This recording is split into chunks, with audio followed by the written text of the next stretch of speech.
Is the mic's on, right? Oh, yeah, it's on. I love how there's like still like somebody's frog is still coming out of their bag. We're still in the marshland. We are still in the marshland. My God. Hi. Should I start? I thought this was extraordinary. It was, no, it's, Thanks, Cathy. it was. We've known each other for a really long time, and throughout our 20s, and well, in college, and throughout our 20s and 30s, And on, we would always share work. And we were both supportive and also hypercritical. So maybe you're not used to me saying it's extraordinary, but it was extraordinary. Really not.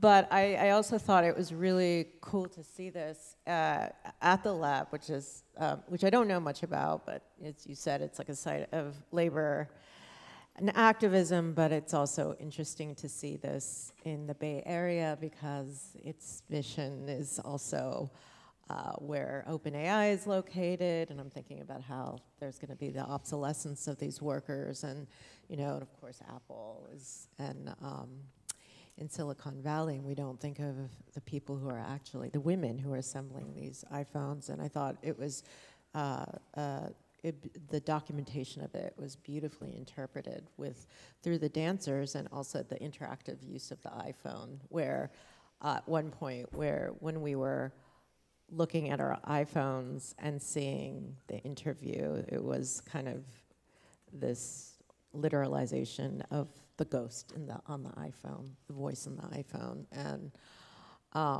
it was both very sad and a little sinister, But I wanted to just start off by, I had a lot of questions too, because there's a lot of imagery that's heavily symbolic, and I know that there's a lot of historical context. There's a lot of context. So in the beginning, you start with the frogs, and so you have these dancers who are wearing these like frog helmets, and then there's like the animation of frogs in the background. I was wondering if you could talk about why these recurring images of frogs and sounds. When we were reading the interview, was that also frogs? When you were, the sound effect? Yeah, those are also frogs. Okay, so why frogs? Yeah. Well, frog bombs, if you could talk a little bit more about that. Sure, yeah. The entire Ghost World project, and thank you, that's a great question. The entire Ghost World project is based on these frogs, right? Amongst many other things, or it's a kind of like anchor for a number of different ideas, all circling around technology, and mostly the femme workers who are making that technology for us, the personal technologies. And in particular, there was this meme that I followed, a viral thing that happened last spring into summer, which was all these people buying frog costumes online, usually like Temu or other places like that. And sorry, this is in China, starting in China, but then spreading throughout Asia, particularly Southeast Asia, but still kind of centered in China, in which they were getting their own, these kind of big frog costumes, for which those clear helmets are actually almost a one-to-one copy of those masks online, then so the costume is one thing, and then they'll buy a bulk orders of these little frog balloons, which actually these glass pieces at Slash are based on, and I don't know. It's there's a lot I could say about this, but basically once they get the costumes and they get the balloons, then they go out and they go try to sell these balloons. And that's part of it, but another big part of it is actually the media that comes out of it. One would say actually that the media production, self-made media production around that is much more important than the actual attempt to sell the balloons, although there are certainly people who are trying to live off of it, particularly last year. But basically what happens a lot of the times is that they don't have, these people who are wanting to sell these balloons don't have licenses to buy them. They would have to buy a license to be able to sell on the street, you know, typical. I think it happens here too, right? Anyway, so the point is they go try to sell these, and inevitably they will be caught by the police, and then they will be chased by the police. And so then the media production about this, a whole big line of media production around this is people just in these huge, ridiculous sort of like inflatable frog suits, with these huge helmets on, just running and running and running, and the police running after them. And obviously it's hilarious, but we can also talk about what it is that people can post in political structures in which they are not allowed to protest. So what are forms of protest? What are media objects that can take the place of protest, collective or individual protest, right? So there's very much that on the one side. On the other hand, there's a lot that has to do with like lying flat. This, of course, you hear it in the news, but this idea of like diminishing prospects, and this idea that people just can't find their economic footing, that this kind of dream that sort of like blossomed in the 80s, 90s, and up through like the early aughts has just completely deflated.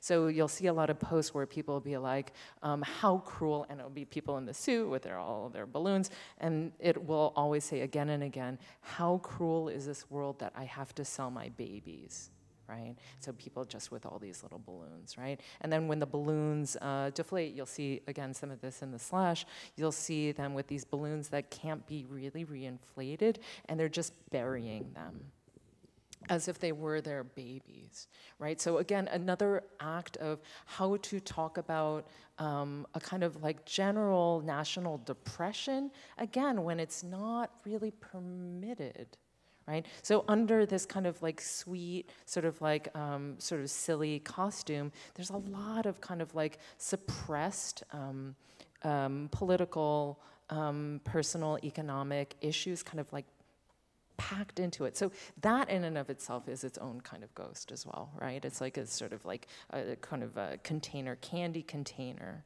for all the things that can't even be whispered, right? So yeah. And you've also talked about the sort of the age of some of these frog mothers, the sort of like sort of elderly community compared to sort of the youth of the workers that you've been interviewing, and that the sort of frog is this kind of intriguing figure of kind of resistance, as well as its, you know, sort of relationship to social media. Yeah, absolutely. Well, I think also it has an interesting relationship to some of these people who are working in factories, because, for instance, a lot of the frog mothers, some of them definitely are young people who don't want to work in the factory anymore, so they're finding some other stuff to do, like dressing up like a frog, but also a good number of them are actually people who've aged out of being workers in factories. So a lot of factories, particularly places like Foxconn, where like, you know, who makes all the iPhones, like the pace of work is so intense that they won't hire anyone over 35. You know, so it's like, well, what do you do if you're like 40 and you need a job, and you don't have a pension? You have to dress up in a frog costume and living on the margins politically and economically, socially. So I was wondering, like, what happens to these workers? Because all throughout, it's very clear, like, illness is kind of consistent throughout, that, you know, you see dancers coughing and so forth, and they keep talking about how they don't think of a future, they don't want a future, they don't want to have children. And you're also talking about depression. And I was like, it occurred to me, I was like, what happens to these employees, these women after they age out of factories? And, you know, with the velocity, the kind of brutal, punishing velocity of like capitalism, and how they just burn up these bodies, these women, like they're disposable. Like, what happens to them afterwards? And you're saying that some of them end up peddling these frog. They become street peddlers. Yeah, absolutely. I mean, if they're lucky, they'll set up a shop. Maybe they can set up like a food. A lot of them in their interviews, like their dream is to kind of like set up a food vendor cart or something, you know. But yeah, there's not much of a kind of formalized role for these folks after they age out. But Jen, it also seems that sort of with both Ghost World and the sort of prior and sort of dovetailing project, Pink Slime, Caesar Shift, select works of which are also on view at Slash, that there's a sort of off-camera violence, so to speak, of the sort of closure of a number of NGOs since the major protests in 2019, the sort of liquidation, but then also the state-sponsored kidnappings of a number of activists who have protest exposure to toxins from e-waste. And this has been part of other work that Jen has done, but also I know in sort of the original idea of haunting with the sort of phones was part of this project as well. And I realize you began your engagement with sort of women electronic workers prior to the sort of current moment of sort of more state-sanctioned violence. Yes. Yeah. Yes. Yeah. That was so well said. I don't know how to like follow up on that. Thanks, I Tanya. wanted to talk a little bit about the process. I was also thinking, my mind is still on the frogs, but I'll move on from the frogs. But you know, and I was also interested. I mean, they're kind of like concealed protest, as costume as concealed protest. But I was also thinking about how frogs are of all the animals, like they're most vulnerable to pollutants, right? Because they absorb pollutants. Because they have such a thin skin, they're the ones who really absorb the pollutants, and that's when the mutation happens and so forth. So it also seems very metaphorical to what happens to these women. They're the first to they're almost like on the front line of being exposed to the environmental hazards, and environmental disasters that we're producing, and then they're just forgotten or never talked about, and they become these ghosts. Yeah. Yeah. Yeah, absolutely. Mhm. Absolutely. Yeah, canary in the coal mine, or frog in the marshland in the kind of runoff. Yeah. Right. Why? So I'm curious about just like why you decided to kind of dramatize this or tell their story through dance. What's that? Dance. Oh, yeah. Uh-huh. What do you think? I don't know. I don't know anything about it. I thought it was, what I thought was fast. I mean, you use also lion dance and Buto as Yes, yes. Yeah. Oh, I'm going to talk about that. Oh, yeah. So the dance moves in the very beginning with the frog helmet, those are actually, those are lion dance moves. Yeah, clearly. And we did have a workshop with Corey Chan in Chinatown last summer as part of the process for sure. But I like this idea of like shaking a celebratory dance, one that's like very much available to any number of kinds of social events, and kind of recapitulating it here, but finding a way to actually reveal the labor within it. Right, so you never can see inside the lion head, right? It's always this beautiful thing, but then in this case, you can see them sweating, you can hear them panting, and then of course by repeating it over and over again, like of course, and making the speed go faster and faster, of course that starts to really, hopefully reveal the kind of the seams of labor that kind of underrun this sort of like social or digital or whatever kind of shared existence we seem to be inhabiting together. And in terms of Buto, that's something that I think that I'm going to continue to think about for myself personally, but I'm really intrigued by some of the some fundamental ideas. Again, still very much something that I'm beginning to think about. But this idea of like the body not quite being your own, or finding your way into a understanding of the body in which there is your body, but your mind might not be integrated. And that seemed really very much in harmony with what I've been thinking about in terms of that kind of divide between the consumer and the producer. So. Yeah. And then Jen, you've also told me about the sort of history of lion dance as a sort of political. Oh, yeah, yeah. If you want to share that, Well, I thought you it was know, great to know. I'm only channeling Corey. Okay. I'm talking about it. But yes, this idea that in many centuries ago, when lion dance was originated in its current form, that it was actually used as a way to preserve certain martial traditions, traditions of soldiery and fighting that were being repressed by the government, the Chinese government at that point in time. Right, which is why it's so geared around these kind of like certain kinds of like kicks, right? That you could actually track back to movements of warfare or movements of fighting, hand-to-hand combat. But lion dance itself, yes, indeed, was a way to just preserve it for however long it would be forbidden for people to learn it in order to consolidate the power of the government at that point. Right, so yeah. Yeah, that was what I noticed about the lion dance, was that it wasn't, even though there was both this exhaustion from the dancers, but there was also they were forceful. Like it felt like a warrior dance at the same time. And I'm just thinking about dance as an art form to kind of, as a form of expression for these laborers. And, you know, it's just, what's very clear is the mind-numbing repetition of labor, right? It was to the point where they become completely disembodied. And it was also, I thought it was also interesting when there was the meditation, you know, and, you know, that's a way,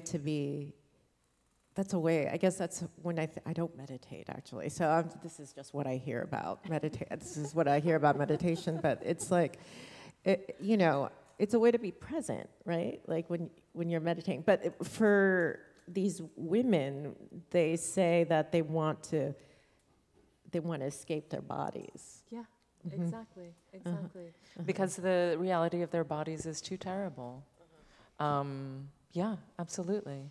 In some ways, like thinking about a certain kind of meditative practice was also a way to kind of bridge geographies, honestly, as well, and trying to think about, I mean, this is definitely something that you think about in terms of your work, too. But this idea, particularly in your poetry, I would say, this idea of slipping forms, right? And sort of inhabiting different kinds of spaces through language, right? And trying to find these moments in which somehow between certain moments or through the language itself, there's these little strange bridges that are built, right? So that's what I was thinking a lot for that section, right? And so, yes, of course, that kind of idea of, yes, an emptiness meditation, right? Which is all about, like, yes, presence, but also, in some ways, I don't want to step on anybody's toes, but indeed, like this idea that you could be in a space that's so beautiful and so calm that you too can be calm, and that you too can kind of open up into this world that somehow is harmonious to you or for you, right? And then then creating a connection with somebody whose life is, I wouldn't say so like maudlin horrible, but just like, you know, it's not good. Like if you're hurt by chemicals, it's just, it's too much. You can't. Right, so that's a different kind of need for emptiness, a necessitating of emptiness. So, yeah, it's just, you know, yeah.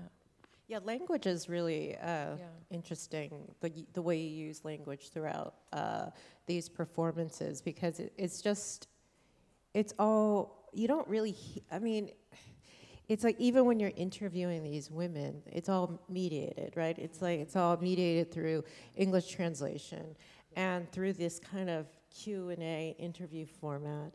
And they're also fragmented, you know, so there's just like, it's almost like the way, so I'm always sort of trying to kind of struggle, and I'm just thinking about also just American popular perception of these Chinese female workers at Foxconn or, you know, at the e-waste workers. They're just always, they're always sort of represented as these automatons without any consciousness, you know, without this insentient, you know.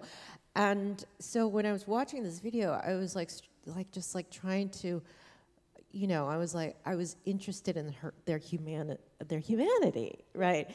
And I thought their humanity was revealed through these glitches, you know, like just the you know, just the repetition or the glitches or their size or their, you know, when they're sighing or when they're struggling to gesture to do that needle thing. I don't know what have you, but it always seemed like a struggle to feel their humanity through all of the mediation that's happening. Absolutely. Yes, you're right. I'm glad. You dig it. Jen, can you say a bit about your process of deciding to actually conduct interviews, and then sort of from that, sort of your process of working with, whether it's gesture or sort of, fragmented language? Sure. Yeah, absolutely. I think one of the biggest things was like in the wake of all these NGOs being liquidated in Hong Kong, I was like, well, you know, like I continue to, but especially around like 2020, 2021 and such, I was like, I really would love to find a way to still work with these labor organizers and their kind of existing networks of for field work, right? And so to be honest, asking for or commissioning a series of interviews was the way to activate or in some ways sustain the remainders of that network as it is, or as it is deteriorating, right? So just be like, well, okay, if you don't have an NGO, if you don't have these funds coming in because you're actually an existing international organization, at least I can come through and, you know, ask you to, you know, do these interviews with these workers that you already know, or at least you know people within their network, certainly within the region. And so actually that's where the interviews started. Was just trying to stay engaged. So you didn't do that. You didn't conduct the interviews. No. yourself. It was no. It was the Labor Activist Network that I commissioned. I was like, listen, these are the questions that I want, or let's have a conversation about what kind of questions would be appropriate. What's gonna not make people feel like they're going to be in danger. You know, a lot of these workers were like, oh no. You know, they had to be like super anonymous. They're only referred to vaguely by age and gender. That's it. Were you tempted to try to talk to them yourself, or was that impossible because of? No, it's not possible. Really? Yeah, it's not possible. I mean, with my like big old like American, like sinking American, be like, hey guys, what's going on? You want to talk? No, it was like it's very sensitive even to talk to anyone outside. So it's better to leave it in the hands of the people who've already been working with workers. Right? So that's really important. That was really important to me as a process, right? To just be like, okay, like this is in your hands. Y'all will do this. We're going to keep on talking about it, but we're going to maintain a level of like safety for the workers, both the electronics ones and the e-waste ones, by giving them people that they already know, so that they know, again, that they're not going to get in trouble. They're not going to anything. Right? So that's really important. And at the same time, of course, like content was really important to that too. And on this line of like, like seeing humanity through just like breath and just seeing repetition, yes, but like just seeing bodies and seeing breath and seeing, you know, the factuality of the body. I was like, I just want interviews, just basic interviews, you know, how are you doing? How's your life? What's your day to day? That's it. Nothing at all particular. I mean, of course, there were certain questions that the labor activists were particularly interested in. They were like, how's your pension? What's going, you know what I mean? Because they're labor activists, they want to know also. It's a little time for them to actually collect information as well, right? Which is great. I'm happy that they were able to get some information on that too. And so we also did a whole series of digital surveys, which we did not include for this. That was mostly for them to kind of like collect numbers about the shifting landscape of like gender in industrial work, and then also what was another one that they were really interested in the kind of like deterioration of industrial workforce to gig work, right? So that's the kind of new a territory for labor organizing if that were possible. Anyway, so that was the process, and then just brought it in. I think, was that the question? Yeah, well, I mean, then the sort Oh, of process of, right. I mean, I guess in general, Yeah. you know, sort of this entire performance, Jen conceived the costumes, the painted wood boxes, the animation, which is also shared with the exhibition. And then just a really collaborative process with the dancers of workshops and so sort of those moments where text is spoken. Then also I'd like to sort of incorporate it into the QR code moment. Yeah. Oh, that's a lot. Yeah. Oh gosh, how did we work with it? Well, definitely, there were points at which I invited the dancers to read the text, but definitely I didn't expect them to read too much on their own outside of rehearsals. And what did I do? Oh gosh, there were like certain ones where I was like, I created prompts out of certain bits of the text, or we actually took bits of the text and then had them memorize little bits, like that whole, it's the boss's wife, you know, it's such a strange one to start out with. But this whole kind of like social commiseration about how much they all hate the boss's wife. So memorizing that and then creating some kind of like improvisatory structures around that, for which the dancers were really helpful as well. So they brought a lot of themselves to this also. You know, just kind of like really trying to spend time with the text and finding ways to kind of live through it. There wasn't anything that was like an automatic structure. Do you know what I mean? It was all like very process oriented and took a really long time. And so that's how the text also got broken down. It was like distributed amongst all these people, myself and the dancers as well, kind of working through it over some weeks. So I was so curious about the Mac versus PC. Oh yeah, and then the Mac towards the end with the inflatable udder. I don't know. I know. So, you know, you imagine something and then you're like, oh my God, I made a huge shiny butt. Like, what happened? Well, I was wondering. It seemed kind of like a Dada performance, but it was. I don't know. It seemed like it wasn't supposed to be identifiable. The big pink ball, but it looked both like womb-like and udder-like. I mean, I noticed the at nipples in the bottom or something. I don't know what they were towards the bottom, and then you had the two women who had the long connected hair. Yeah. Well, can you talk about that? I'm sure you had. I don't know. Did that come from your imagination, or was that collaborative? No, that was me. Of course, it was all you. No, I thought it was really. I mean, it really brought a surrealness to, but also weird. Just kind of a mutation of the body. I want to just hear your thoughts about this. I don't know. It was one of those ideas that, like, as an artist, you're like, well, I guess that's what I'm gonna do. I don't know what else to say. No, I do know what to say. I was really,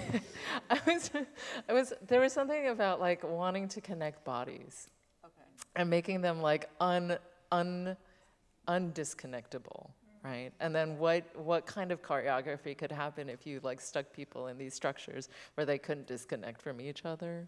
So that's the idea.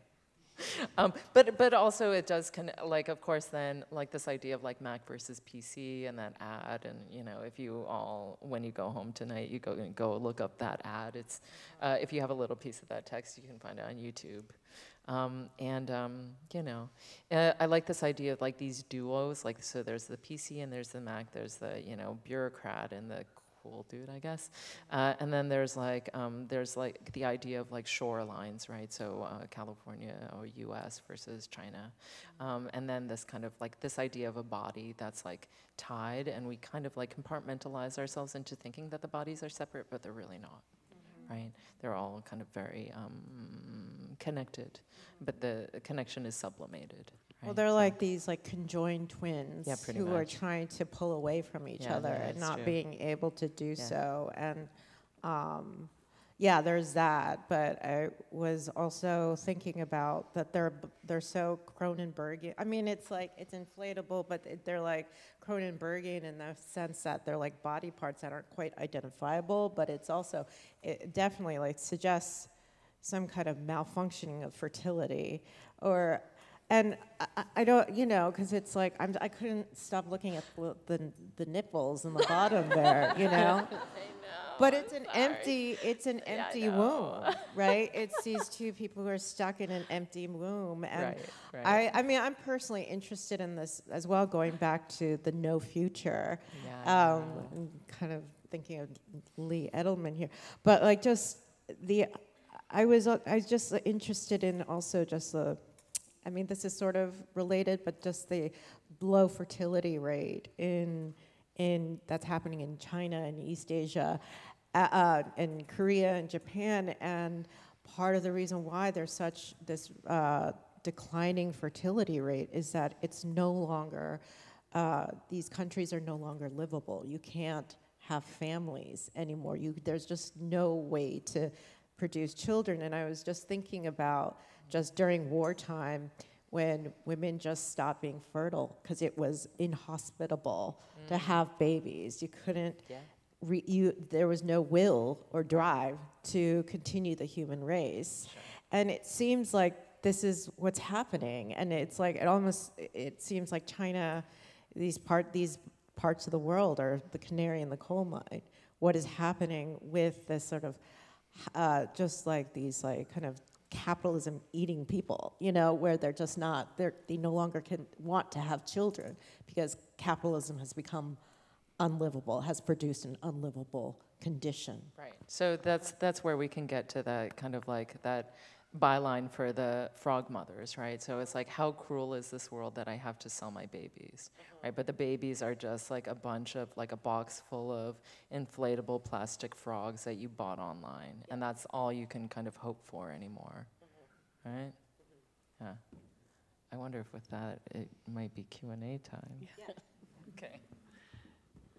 Are there any questions from the audience? I realize I don't know if I...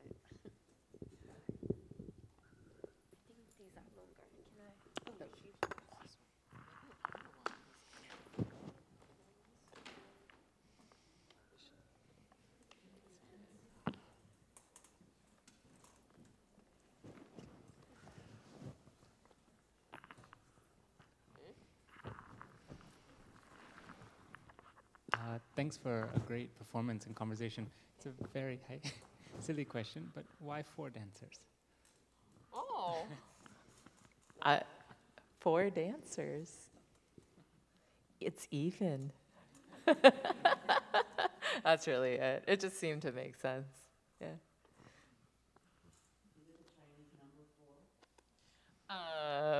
For death? Only a tiny bit.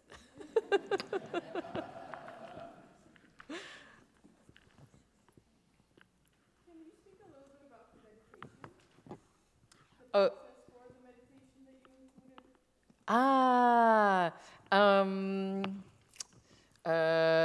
What should I say about it? Just the meditation itself? The meditation in parts of the interview, I just found it really moving.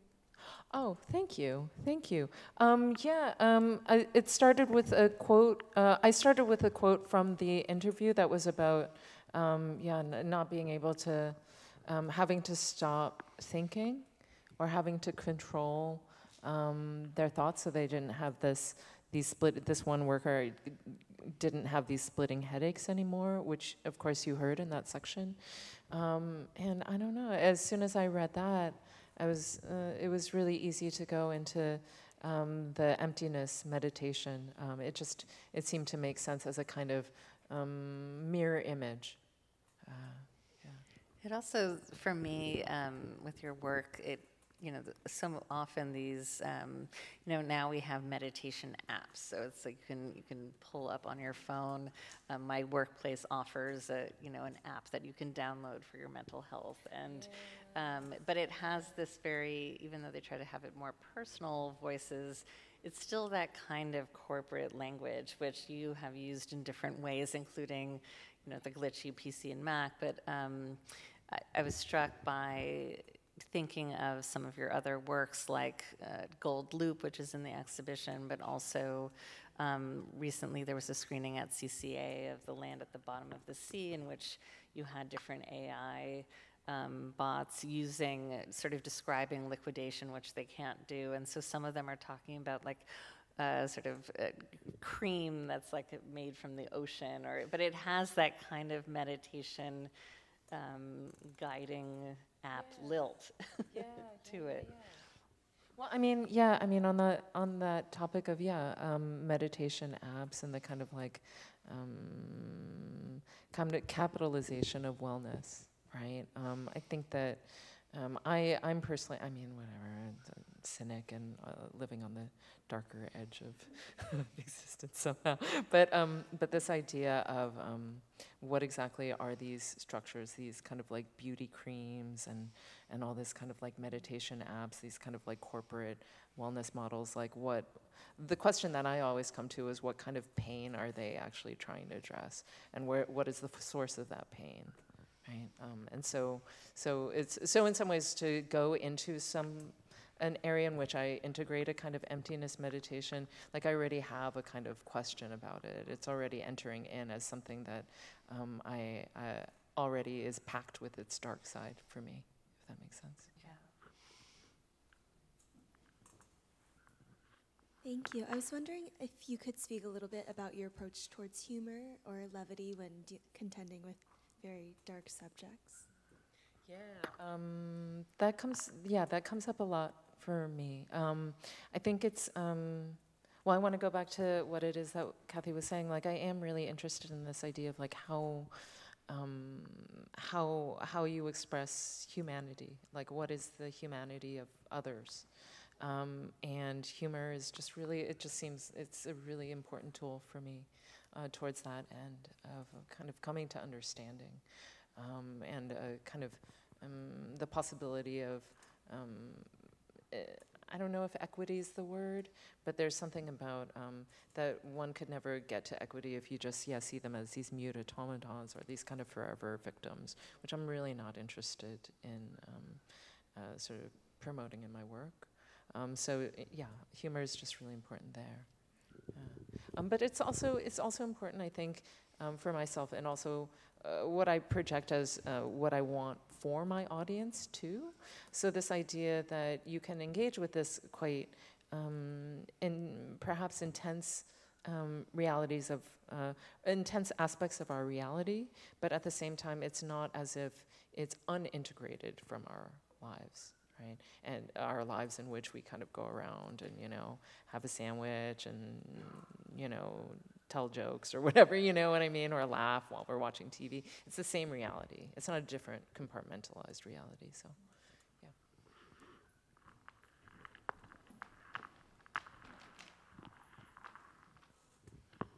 Hi. I really admire your use of language in this piece, and then also in the Living at the Bottom of the Sea.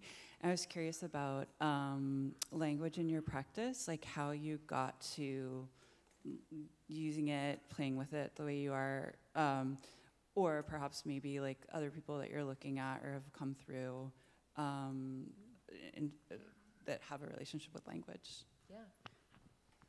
Yeah, I thought so, maybe.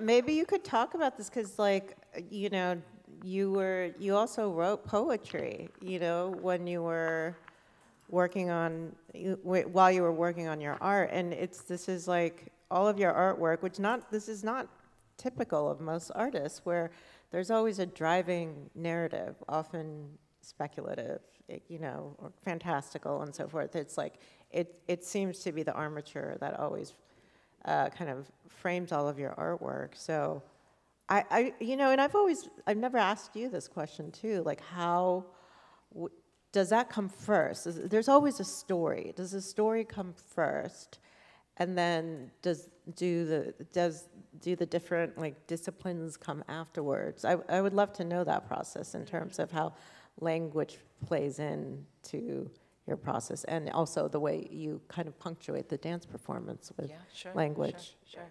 Yeah, I'll just say this really quickly. I think that, yeah, of course, language is really, really important to me, but I think that the form for it was always difficult for me. Well, we remember college. But I think that, you know, around that time and still in the years after that, I'm sorry, Tanya, it's kind of like crossing over your lap. I found eventually that like I was much more interested in a certain kind of collage, if that makes sense, right? Or say like trying to find ways in which aspects, under-acknowledged aspects of any text could be revealed by collaging with other texts, or the juxtaposition, like, and it's in the edge, that kind of juxtaposition edge in which new things are revealed, but also like, and connections are made, but also like suppressed kind of like connections are just kind of shown, right? And so that's very much my approach. So, and I feel like that was always the case, actually, but I just couldn't figure out like the container for it. Of course, you know, however many, like 2.5 decades later, you know, or whatever. I think that just generally like finding ways to engage with the body. So whether it's in film, whether it's in dance, right, and getting the body to carry or sit alongside these kind of collages, and also is a kind of collage, right? So trying to find so these kind of texts that can be quite cold, can be quite emotional as well, but then they become, I don't want to say radicalized because that's a little too giving myself too much credit, but they become mutated or changed by their relationship to a living body that's sitting next to it. I noticed that right when they were in the womb balloons, that's what I'm going to call them, and how like they kept repeating, the dancers kept repeating restart. So you were like appropriating these kind of keywords that we use all the time when you know, for our iPhones and our computers, but within this context, it's also just, you know, what I noticed from the interviews is that these women just keep saying, but I can continue working. I can still work. I could just still continue working. And it's like, I just couldn't help but read that as these women trying to restart themselves, trying to restart and not being able to restart. You know, after a while, they're just used up, you know, yeah. Well, that's exactly the thing. I mean, imagine what it's like to just, I mean, I can actually, well, but not as a full life thing, to like, you know, work like 12, 14 hours a day. And then like, what's it like to wake up after so many like months and years of this? It's like, it's literally like a hard restart, right? There's sorry, just to, this is sort of an aside, but I had a student who wrote a translation of one of the, you might know the name, the poet who committed suicide. He was a worker for Foxconn. And so she translated some of the poems, and it was like he just really sort of identified as meat. He just, like, every poem was him just being like, I'm just food, I am meat, you know. Yeah, I've read some of those poems. They're desperately depressing. They're really intense.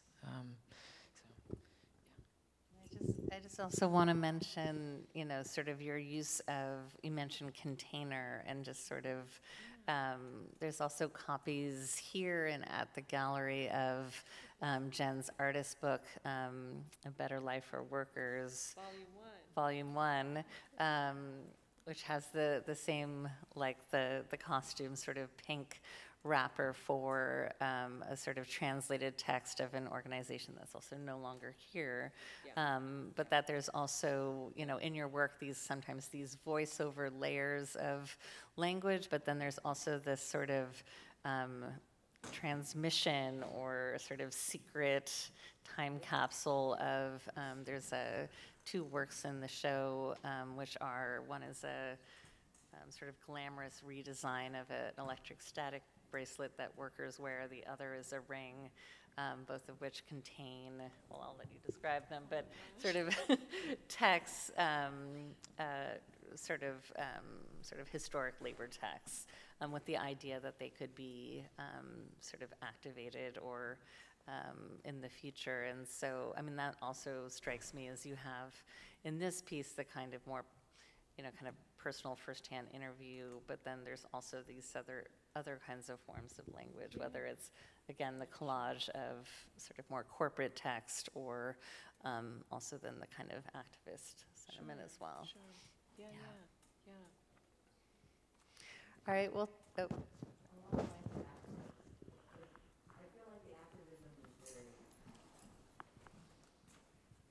Thank you. I feel like the activism was very present because I felt very complicit and I felt very bourgeois.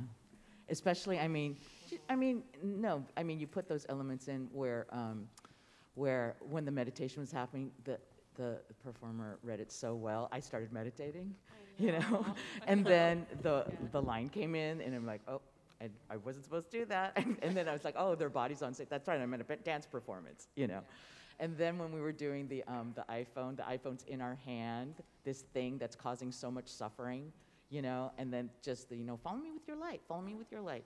And after a while, it's like, oh, do I have to keep, it's like, oh, I'm already getting exhausted after just 2 minutes, and it's going on and on. So then it's like, oh, what's the remedy then? Do I commit every day, like each day, to put my iPhone down for 1 hour, and in that 1 hour, think about all the people who are suffering in this way? I mean, is there that kind of component of activism that you'd like to, you made us very aware that this thing that has become our second brain has now, you've uncovered the suffering and, the survival skills and so I'm just interested, like, how much the activism is so subtle, but it was there in the interactiveness of the piece. Yes. Double microphone, double answer. whoever wants to, okay. Sure. Honestly, I feel like I should or could answer that in multiple different ways, but I think for me, the most important thing is just to actually remind people that somebody made their phones. And it wasn't just one person, it was like so many people through this, through the production line. And that is also, that's already huge. And perhaps once one recognizes how many people were involved in it, that might create certain ethical decisions based on that, right? What people do with that in terms of their own ethical decisions, I can't really dictate, right? And perhaps I won't know even the extent to which the extent of those decisions, I'm not sure what they might be. Certainly for myself, it would have to do with perhaps getting less phones less frequently, right? Taking care of what I've got, all the kind of like right to repair stuff is important to me, but then also just keeping aware of any labor activism around this stuff, because really, I mean, of course, toxicity around like volumes, especially of e-waste, is really a big issue, but a lot of the times it has to do with labor conditions. So being conscious of the labor conditions that are creating our phones and holding companies to account for fair wages, for worker protections, all that kind of like really just meat and potatoes kind of consciousness of the world that we live in and the labor that our lives depend on, right? Yeah. Yes. That's where we're going. That's why authoritarianism is in our world, because that's the next level of maximization of profit. Sure. Right? So, yeah. So that is the Chinese, like you're out in the Chinese government too, for this practice of, exploiting industriousness of Chinese, and then the authoritarian structure that doesn't even, their lives are so worthless. Yeah, well, yeah. But then they're also human. But yeah, absolutely. Yeah, I mean, I hate to say this on video, but yes, it's a call out of the Chinese government. It's true. Absolutely. Of course.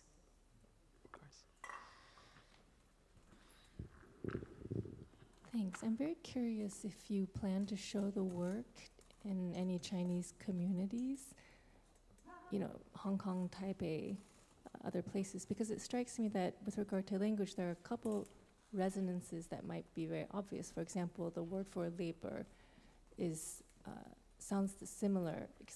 Excuse me. The pronunciation is almost the same as prison, like 劳动 and 劳力, right? 坐牢. And then also the connection between meditation and prison because of 坐. That is great, and thank you. Yeah, in terms of showing, well, the land at the bottom of the sea that Tanya was talking about, that was a commission for the Taipei Biennial, so that just opened in November, and that'll be showing, and perhaps some form of this also, we'll see, will be opening in Hong Kong in September. So, so yeah, so well, so this is an ongoing question, right? It's interesting, actually. Like, it's something, because I do show quite a bit in China, actually, and Taiwan, and I guess Hong Kong. And this has come up before. What are the moments in which strategic use of English is important in order to avoid certain reads or, you know, the inevitable pre-show censors or other more scary outcomes, right? So that's a question. Sometimes I will play with wrong subtitling sometimes. And between English and, like if there's a Chinese voiceover, I'll kind of mess up the English subtitles on purpose. Or if it's English, I'll kind of mess up the Chinese subtitle on purpose. So yeah, so this idea of like the kind of flexibility of language, not only within Chinese, but also between Chinese and English, it's something that actually I think about and I probably will find that I have to deal with more strategically as time goes on, because it's not just the content that's sensitive; it's the language, and so yeah. So well, that's all to say. Wish me luck, because I think, for instance, we've been very curious for this show that's opening in Hong Kong. What can or cannot be said? What should or should not be said? And how much of whatever it is that I say now, how much should I zip it, honestly? So we'll see. We'll see. I hope that answers a little bit. I think we'll end there. If people have other questions, can come after, but just want to thank everyone for joining us. If the dancers are here, if they could come up, that would be also great. Are they in the green? Or, yeah.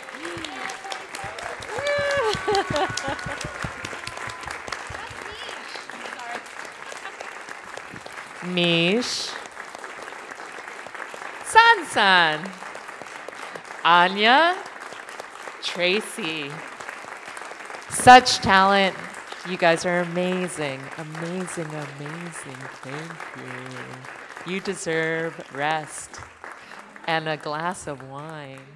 And I also just want to say that, you know, Hewlett had sponsored 10 different projects, a few of which have started to launch in the Bay Area, and others which there'll be other waves, not only this spring, but next year. And so even though it isn't a formal series, it's really wonderful to have so many artists and nonprofit organizations partnering to realize really ambitious performance commissions. So just please keep an eye out for some of those projects. Gray Area Exploratorium. Also tomorrow, Vanessa Chang of Leonardo will be joining Jen in conversation, and Vanessa is commissioning Post-Commodity, which will be next year. So it's just a really exciting moment for media arts in the Bay Area as well. And again, thank you to the lab, which has really been so key in supporting live and time-based work here. So thank you. Thanks, y'all.